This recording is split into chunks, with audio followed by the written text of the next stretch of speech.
Hey, this is Malika of Evanston Live TV, and I have with me today Rebeca Mendoza. Many of you already know her. She's on the board. Well, I guess she's not on the board anymore. District 65. She's still on I am still on the board, yes. She's still on the board, but she's also running for alderman of the 5th Ward. And Rebeca, girl, well, first of all, welcome back, because I've had you on the show a couple times. One time I interviewed you on the street, and another time was during the whole caging of family members and children, and we had a really long conversation about that. And now you're running for office because you're ready to make some changes. So welcome back to the show. Thank you, Malika. Thank you for having me on, and thank you for providing this venue for people to hear our stories, not just mine and not just of those campaigning, but you've been very instrumental in the last 5 years of just sharing our stories. So thank you. Thank you. Now, this race in Evanston has gotten heated, and you all aren't even really out the gate, really. I mean, yeah. you haven't even quite, I mean, we're just figuring out who's actually going to make the ballot. And then, you have a lot of write-ins. It's a ton of candidates, and I can't even cover them all in time, I feel like. But you've already been tied up. You're having to hire an attorney. Like, tell the people what the heck is going on. Yeah. So early or in the middle of December, someone submitted an objection for my candidacy for not binding my paperwork. And so that was reviewed by the Electoral Board of the city of Evanston. After a week-long, hours-long hearings, the Electoral Board decided to allow myself and another candidate with similar issues. Actually, I think it was a total of 3 that had similar binding issues stay on the ballot. And then December 28th, we received notice of an objection to the finding from the Electoral Board.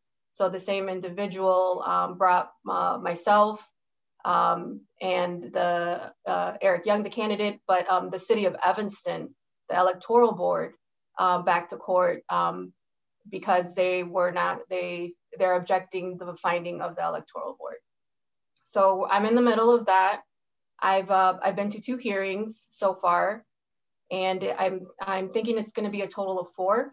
So next week on January 13th, I'll have my 3rd hearing, and then hopefully, fingers crossed, a final and 4th one where the judge will make a decision whether to uphold the Electoral Board's decision. Goodness gracious. And I know this has to be costly. I mean, this money going towards your attorney could be going towards your campaign. Yes, or towards other things that our community needs right now.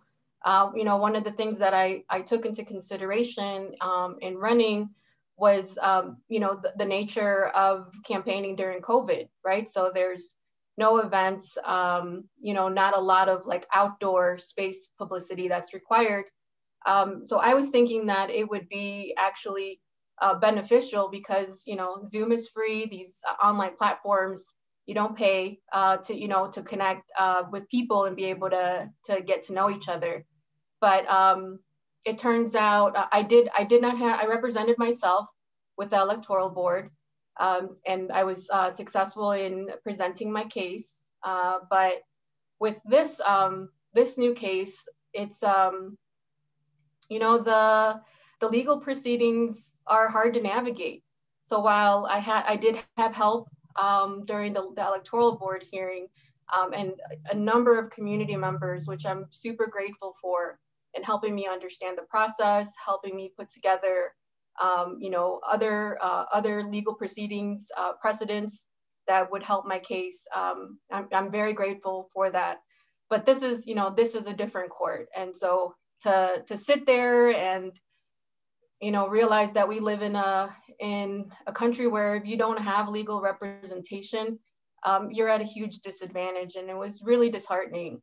And if I want a chance to stay on the ballot, I need somebody on my side to say the right things, to make the right motions. I'm not a lawyer, so I can't, I don't have the knowledge to do that for myself. The city of Evanston has their lawyer representing them, and they're also part of this. But again, I had to really think hard about whether or not I wanted to to put that energy and those funds towards council. So you really want to be alderman, because that's a lot of stress, a lot of stress. It is. So while there's a lot of candidates, I think it's a good sign. I think it's a healthy sign of our democracy and of our community wanting to be engaged and wanting to participate and wanting to make a difference. And I thought it long and hard whether or not to put my name in the hat. And I would like to serve in that capacity, and I'm qualified, and I have a wealth of background and experience to make a meaningful change on council. Now, when I was watching the hearing, and you, at this time, you didn't have representation, and you had to question Eddie, who's the deputy city clerk, who people need to remember reports to the city manager's office. He does not report to Devon Reed. He reports to the city manager. And you were,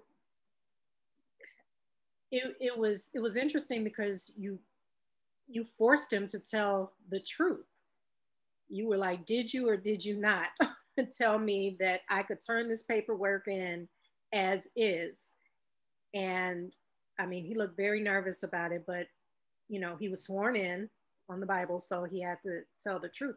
How did that make you feel? One, just a human being, he could have just told you, staple your papers, bound your papers. He just took like a second. Nobody would have known. How did that make you feel, being Latinx woman, and he's Latinx? Like, did you feel a certain way? Like, come on, man, you could have really, like, yeah. I was disappointed in Eddie. I really was. Yeah. I really hadn't thought about it as such. I remember the day. It was a very unusual day. And just, it's not your typical, setting for the city of Evanston. After that, I thought back to all the countless times that I've used a stapler, paper I've been going to that civic center since I came to this country, going to the dental clinic, going to pay tickets and, and the different fees that we have to pay as residents.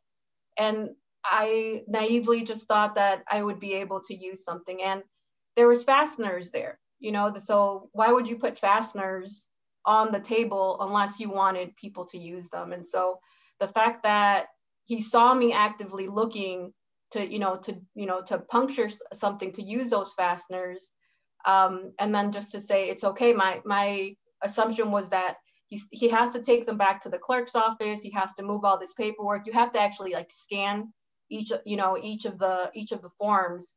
And he stopped me from doing that. And like I said during my testimony, I was very much aware that it needed to be put together. I decided pretty late to run for alderman, and again, the fact that he was attempting, to say I don't recall, or he probably didn't remember that there was somebody else in the room, and when he realized that somebody else was in the room to witness that, I think he was really quick to recall. Mm-hmm. So why did you decide to run late? Well, I honestly thought that Robin Ruth Simmons was going to run again. I thought that she would want to continue the work that she started. And when I found out that she wasn't running, I realized that, who is going to take this position? who is going to run, who's going to serve the people of the 5th Ward.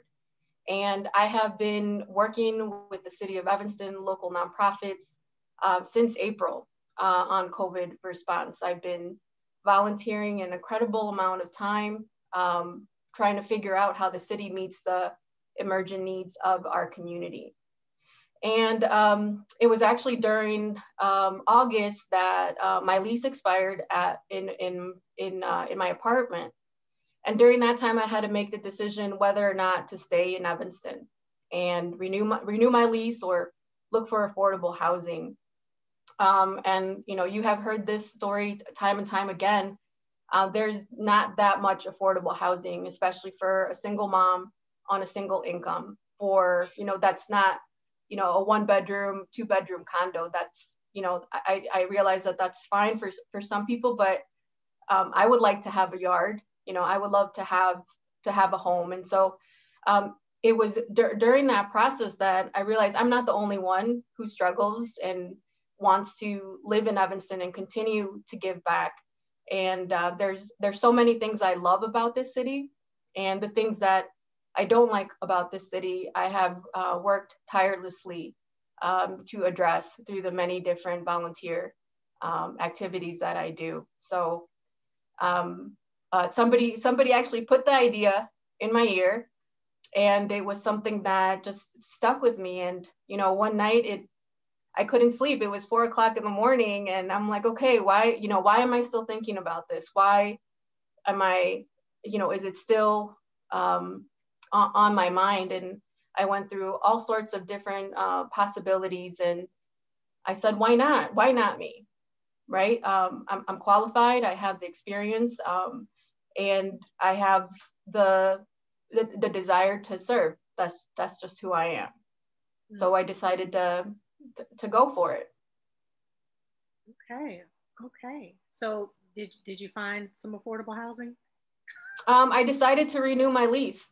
Okay. Where I've been. It was also, I have a daughter in high school. She has 2 more years. Honestly, the places that I was looking at were outside of Evanston, because again, property is very expensive. And the 4 years that I've been in this ward, particularly, the housing market has gone through some really interesting changes. And like I mentioned, or I have mentioned in different avenues, that the neighborhood is changing. So I have a brewery that's opening up across the street for me. I have houses, down the street that were sold for $160 and then flipped, and now the value is $340. And it's not people like me who are buying those homes, who want to stay here. And that's one of the issues directly connected to community economic development that I would like to work on. So one, it's the affordability of housing, but 2, it's also how we generate income, how we build businesses up in this ward, so that people who enjoy living here can make a living to stay here and also afford the housing here. So what would be one of your solutions to making that happen? Well, we have an affordable housing fund, right, at the city, and we really haven't utilized it. It just gets pushed off. And so what is the plan for that fund? What innovative solutions could we propose for that fund? In addition to education, right? So a lot of people, I had this conversation with a realtor just yesterday. A lot of times people feel like they don't think that they can buy a home because they lack the information and the knowledge. And so I think that the city could work with local realtors and just local nonprofits to provide that information, to show people, how you fix your credit, how you understand your income to debt ratio, what can you afford, right? So a lot of people think that they can't afford to buy something, yet they're paying probably more in rental than they would if they had a mortgage. So because that fund, you're saying that that fund is there, and the fact that it hasn't been utilized, what do you think is the reason for that, and what's going to be different about you and your approach to the city manager's office or to the rest of the council if you're elected Fifth Ward Alderman? What are you going to do different that Robin Ruth Simmons didn't attempt to do, or any of the councilmen on the council? What are you going to do to make the city manager be like, no, we need to start using this? Well, setting deadlines for one, making sure that it's not getting pushed off. And I know that there's very important issues that need to be attended to, but I think that housing is an imperative issue right now. That's, I think, the number one thing that individuals are thinking about right now, especially with COVID response, that individuals haven't been able to pay rent, and then therefore homeowners haven't been able to pay their mortgages. And with even how what creative ways could we even use for that fund, right? So how do we utilize it to respond to this very specific time that we're living in? And that takes me to reparations. So if you're elected to Fifth Ward, reparations isn't focused on the Fifth Ward, but it's expected that some of that money is used on the Fifth Ward, because there's Black people all throughout Evanston that deserve reparations. Every Black person deserves reparations. So if you're elected Fifth Ward Alderman, and with the housing program that is set up now, using the first 400,000 for I think it's 13 families out of all the families, Black families in Evanston will receive 25,000, but actually they won't receive it. It goes directly to the bank. So they're kind of being forced to have to buy property, whether they need property or not, or renovate their home. What are your thoughts on that? What are your thoughts on that? Because you will be. So one of my thoughts on that is, what about our elders who already have homes here, right? So when I think about who is going to use those homes to buy a new home, that's great, because we allow people to buy property and be homeowners. But like I said, we have a lot of homeowners, specifically elders, who have been here for a very long time. How are we going to help those individuals to stay in their homes, to live out their legacy here in Evanston? So that's one of my questions and concerns about how that fund could be utilized for our seniors, and to meet the needs of our seniors who have been here for very long. I know we're trying to attract new families, but what are we doing for our elders? So are you agreeing with the petition that's going around to let people decide what they want to do with that 25? If they want to pay for medical expensive, clear their debt, have a clean slate, as opposed to having to buy property with that first 400,000. And then what are your thoughts on the remaining money, the remaining 600,000? Right. So again, the uniqueness of the time that we're in requires different solutions, right? So while as this was being developed pre-COVID, there was a lot of ideas. I think as part of the COVID response, again, my top priority is, how do we keep our families here?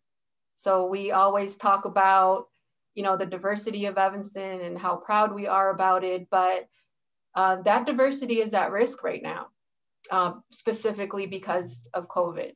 And so how do we, one of the things that I keep on saying, we can't go back to business as usual, to how we did things pre-COVID. This has given us an opportunity and a responsibility to address the response and the families that want to stay here. How can we find creative solutions to enable those families to stay? Again, to help our seniors to stay and live out their legacy here in Evanston. I think that, and that's going to require, I think, hearing from people, right? I definitely think that in watching the recordings of the reparation hearings, it's been something that's come up, right? People right now are so behind on bills, people who have lost income, that inhibits their ability to stay in this city. So I do think that it's going to require some additional solutions, and listening to individual voices. Mm-hmm. And I've been asking this question of other candidates. So if you have a meeting with Erica Storley in the city manager's office, you're elected, what's the first thing you're going to do when you have a sit down with the city manager's office? Well, the first thing I think that the city needs to do is a community needs assessment. So I think that we need to assess the immediate need of our entire community, right? There's this notion that, we're all in the same boat. We're not all in the same boat. This pandemic has impacted all of our families in different ways. And how do we know, right? So what feedback are we getting from residents in what the response should be? While I have some ideas, I'm only one person and I have my own personal experience. I think that a community needs assessment needs to be done citywide to help understand how we respond. We, the individuals at council and the city manager and the mayor, we can't make solutions that we think are the best for the community. We need to hear from the community and we need to assess the situation. So that actually would be my top priority, to assess how we get to work. Mm-hmm. And being on District 65, what would you say is your proudest moment that you brought to the table, that you contributed to the school district? That I was one of the first Latinos to serve on the board. That now young women, specifically in my case, who look like me, won't question whether or not they deserve or should be at that table.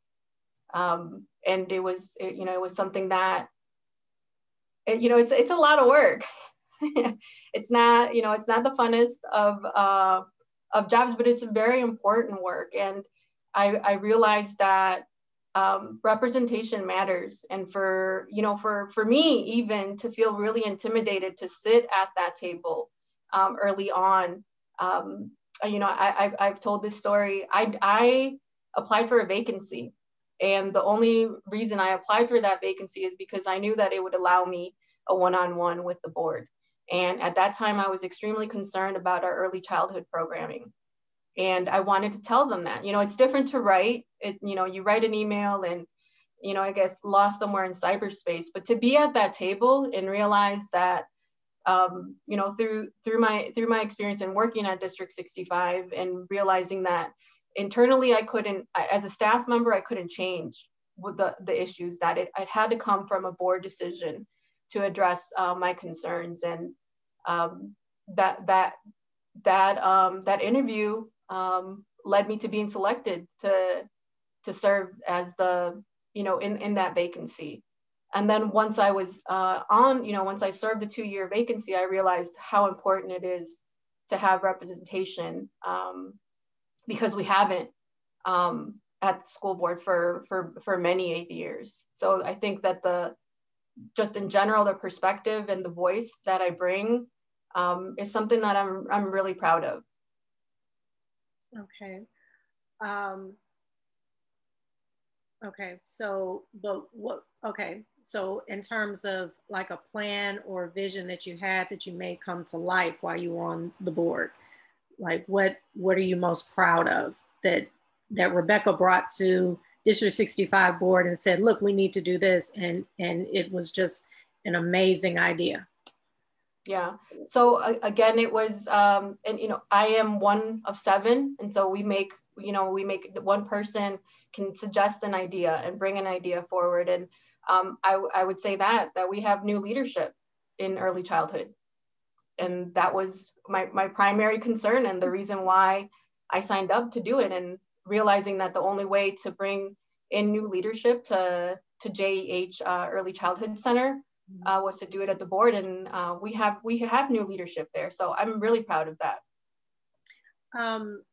So being an alderman of the 5th Ward, well, being an alderman, you're going to be looking out after the whole city, the entire city. So you have to care about everything. But the 5th Ward is a very special ward to Evanston, and it's a very special ward, especially to people of color, because majority live in that ward of Evanston. So I've asked other candidates too, what is your promise to the Black community, especially being alderman of the 5th Ward? Because with everything that's been going on, the insanity that happened at the Capitol, we're seeing, I think more and more people are waking up. We thought it was George Floyd that woke some people up, but I think that insurrection that happened at the Capitol has really woken some people up. Like, if that was Black Lives Matter, majority of those people would have been dead. They would have been dragged off and thrown under the jail immediately, not just told, go home, and majority of them got to go home, eat pizza, whatever. It's in Evanston, the racism is very hidden with a smile. So it's not blatant in your face. And I mean, we even see it with reparations, how that's going, So what would be your promise? Because a lot of Black families in Evanston, all over Evanston, are not going to get justice or reparations because of how it's being set up. And like you said, many people are being ran out of Evanston because they can't afford it, though they've contributed so much to Evanston, but now they're being priced out. The education gap, which you're very familiar with being on the board. So it's some systemic racism there that's covered up with flowers and smiles and things like that. So what is your promise to the Black community during this crazy time period? So my commitment remains to work towards racial healing in our community. There still needs to be, I think, that we knew this before. So, right, people of color knew that race was an issue, not just in Evanston, but all across our country. And it continues to be an issue. So that's something that I feel proud to have worked on for a very long time, all the way back to when I used to work at the Foster Reading Center. When I worked at the Foster Reading Center, Shorefront was in the same building at the same time. And I remember there were the panels that displayed the history of the 5th Ward. And at that time, the park hadn't been renovated. It was a very different environment and area. And my time spent at the Foster Reading Center really helped open my eyes to the injustices and the trauma and the pain that this community, specifically the 5th Ward, has had to endure. And I wondered why that story was only being told in the 5th Ward, right? Why wasn't this story being told at the Y? Because part of that history included the history of the Black Y. And during that time, I was a family manager, youth family program manager at McGaw YMCA. And I remember thinking, well, why don't our kids at the main Y know this story? I was also running the middle school program. And I think that a lot of the situations around violence, around the education gap, lead back to systemic racism. I know that to be true. And it was during that time I asked Dino if he could bring that display to the main building at McGaw YMCA, and it was the very first time that display had been put into the lounge. And so it started the conversation with our youth, who didn't know that history. I think it's very important to know our history, as you well know, with the very important work that you do. And again, very many people who are new to our community don't know our history. I think it's very important that we continue to talk about it. The circumstances of our community didn't just happen overnight.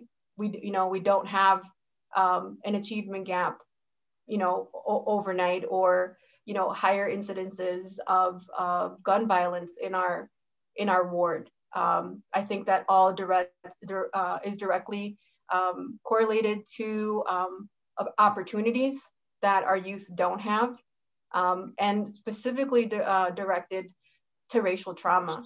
And so as somebody who's been interested in educating myself around these issues, I think it's important that we start racial healing, or continue the racial healing in our community. And that's something that I'm committed to do. I remember when I first interviewed you, we were at the Kurt's Cafe on Dempster and Dodge. It's closed now, but I took you outside and I interviewed you, and you had said a saying in Spanish. I don't speak Spanish, so you'll have to say it. Yeah, come callado. Yeah. Eat quietly. Eat quietly. Mm-hmm. And I remember asking you, so what does that mean exactly? And you said, well, if someone gives you a plate of peas or some food, you should never complain if it's just a plate of peas, that you should eat it because it's nourishment and just be grateful. So with the time period that we're in right now, I don't think people of color want to accept peas. So we want a fighter. We want a fighter that truly understands what we have been enduring for 400 years. And I mean, we've made progress, lots of progress, but as you can see, just from what happened at the Capitol, George Floyd, all within a year, we still endure a lot. The death threats at District 65, because they're looking out for children of color. People don't want that. It's still very blatant and out there, the battle, the fight for equality and just for peace, for people of color, for Black people mainly, I'm gonna say that, okay? So we need a fighter up on that council. So we don't want someone who's gonna be like, thank you for this plate of peas and kiss the ring of the city. We want somebody that's going there and kick ass and be like, no, 5th Ward deserves this, 2nd Ward deserves this, 8th Ward deserves this, the city of Evanston deserves this, the Black people of Evanston deserves this, the Latinx community deserves this, like blazing on fire. Are you that person? I think I am. I think I am. So you don't live by that saying? Say it again. Come callado. No, and that's a part of my learning, right? So understanding that institutional racism has corrupted our thinking, that we can't ask for more, that we shouldn't rock the boat, that we shouldn't demand more. But it is within our right to have the city serve us. And that, I think one of the things that I'm really good at is understanding bureaucracy and helping people understand it, right? So there's, you know, things get really complicated on purpose, right? So that's like, you know, you want to warm up your meal, but you can't figure out like how to warm up your meal. It's done on purpose, right? But I think through the different work experiences that I've had, I've been able to simplify things to the community. So how do you understand, you know, how you make access of certain resources? How do you, you know, understand city council? Or, you know, one of the things that I feel like I've helped the community is understand what we do at the board. You know, it's a very mystifying thing to go and speak in front of the board, right? And encouraging family members to know that they are there to serve you, right? The school board is there to serve you. The city council is there to serve you. So that's one of the things that that, you know, that's a personal goal that I have in helping our community make better use of our city and simplifying the rights that we have as residents, and also ensuring that the city, right, is making things attainable. And again, who are listening right now to the two hardest hit communities with under COVID, our Black community and our Latino community. We know that the numbers are there, right? So how in the response are we going to make these two communities a priority? Mm-hmm. And because you'll be all, you know, if you win, you would be alderman of the entire city of Evanston. So what are some other plans that you have for the city of Evanston? Right. So you know, back to racial healing. I think that that's work that we need to do citywide. I was recently, I took a training on truth and racial healing through the Woods Foundation. And again, it's speaking truth to our experiences, to what we've been through, to not quietly say, oh, this, you know, this happened, you know, 50 years ago, 100 years ago, 500 years ago. Those things have impacted and still have very powerful, you know, grasp around the experiences that we live in today. And I have really good relationships with people across this entire city. So while I'm new to the ward, to Fifth Ward, I think an additional value that I bring is that I'm known through different wards. And I'm collaborative, and I've worked with very many different organizations, individuals, and institutions to address concerns that I have, but also willing to listen to the concerns of individuals and make connections. You know, one of the things that I bring is the incredible network of connections that expands even beyond Evanston. And that's one of the things that I would love to do. You know, I would love to bring, we are an international community, right? So I think the work that I've done internationally, I would love to make that connection. Mm-hmm. Yeah, I know you have traveled because you work at the Rotary. Yes. You have traveled and put programs together in other countries. I don't know, when I think of the Rotary, I just think, you know, you get involved with people who want to help and want to do things. Mm-hmm. So when you become a part of a system where part of that system could care less what you're talking about, they don't feel it in their heart and in their soul, and then you have those who, you know, are like you and want to make some change and care. So how will you deal that being on the council? Because it's there. You have some council members who you could tell they have the heart and soul of everyone in the city, and then you have those who are very focused on keeping things the way that they are and don't change it. Yeah. Well, I think it's a really exciting time, right? We have a lot of really great candidates across our city. And I really do hope that people are paying attention, because we have the opportunity to change what council looks like and the priorities of our city council. So that's exciting to me, to be able to work. And, you know, the slogan at Rotary is people of action. And I think that we have several candidates who are people of action, including all the individuals who are running for the Fifth Ward. It's not a popularity contest. It's, you know, who voters want to serve in that capacity. And I'm really impressed by all the candidates and just their action-oriented, drive to want to serve our city. So I really do hope that members across the city, I think because of what we've recently gone through, we know the power behind individual votes. We saw in Georgia, Black and Latino votes come out, right? And make a historic,